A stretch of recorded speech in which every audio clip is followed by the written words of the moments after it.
All right, everybody, I'm Logan Alec, I'm a CPA, and this is my stimulus update for Thursday, September 3rd. Tomorrow, the Labor Department will be releasing its August jobs report, and next week, the Senate will be back in session, likely debating the new Republican stimulus bill, which has been reported to be as small as $500 billion.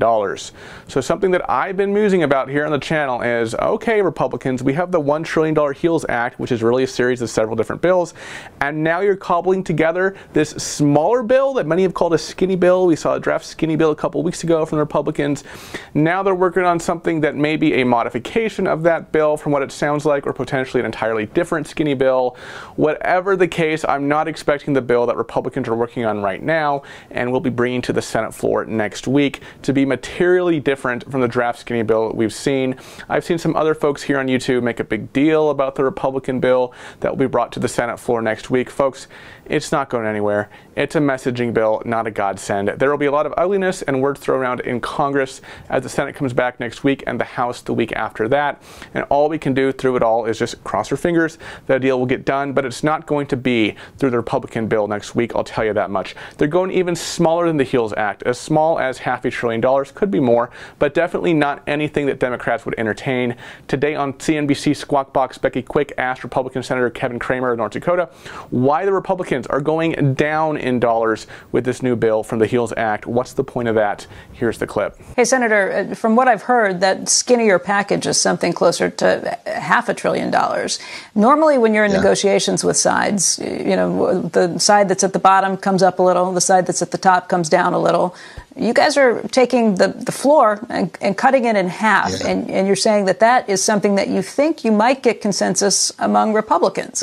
That sounds to me like we are a lot further away from getting any sort of a deal done between Democrats and Republicans.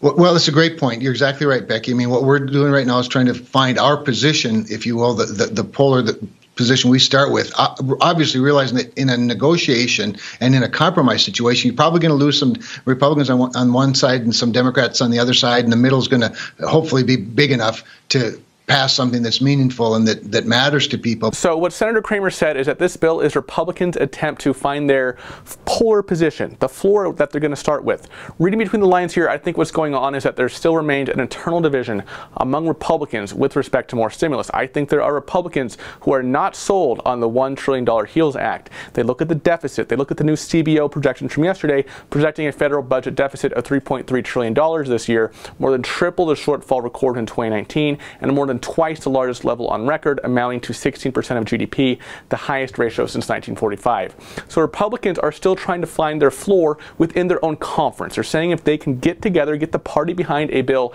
smaller than the HEALS Act to see if they can at least be unified on that. But will they even have the 60 votes necessary to get it to a final vote without a filibuster? I don't know. We'll have to see what happens next week. And like I said, Democrats just won't go for this morning. Senate Minority Leader Chuck Schumer, the top Democrat in the Senate, wrote a letter to his Democratic colleagues stating, according to reports, the Republicans are now moving even further in the wrong direction. In the upcoming session, Leader McConnell and the White House may cut their original inadequate $1 trillion skinny bill in half. Republicans may call their proposal skinny, but it would be more appropriate to call it emaciated. Their proposal appears to be completely inadequate and, by every measure, fails to meet the needs of the American people. With no money for rental assistance, no money for nutritional assistance, and no money for state and local services, the census, or safe elections, Leader McConnell and Senate Republicans would be making another unacceptable and ineffective attempt at providing relief. Ouch. Full letter is in the description below if you want to read it for yourself. I suspect we'll see more words and barbs like this in the coming week as things come to a head, not only to avoid a government shutdown, but to also provide relief for millions of Americans through another stimulus bill. Also yesterday, Chuck Schumer, along with Senator Wyden, continued to criticize Trump's memorandum on the payroll tax as Senate Democrats continue to seek to overturn it, which they won't, of course, because they need Republican support to do so, which they won't get, of course. Now, just one thing before we move on to unemployment. Previously, I mentioned the North Carolina stimulus checks for parents. It looks like yesterday the North Carolina Senate did pass a $1 billion bill. Part of that bill would be to give North Carolina households with parents of children 17 and younger a stimulus check for $335. ostensibly to help with the cost of remote learning. The bill now moves from the North Carolina Senate to the North Carolina House of Representatives.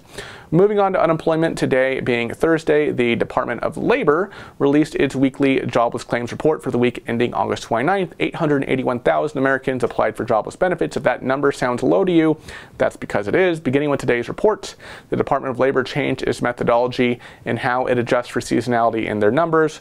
Regardless, though, the fuller picture of what unemployment looks like in the United States will be seen tomorrow when the Department of Labor releases its August jobs report. In terms of Trump's unemployment memorandum, yesterday FEMA approved the state of Delaware for a $300 per week grant.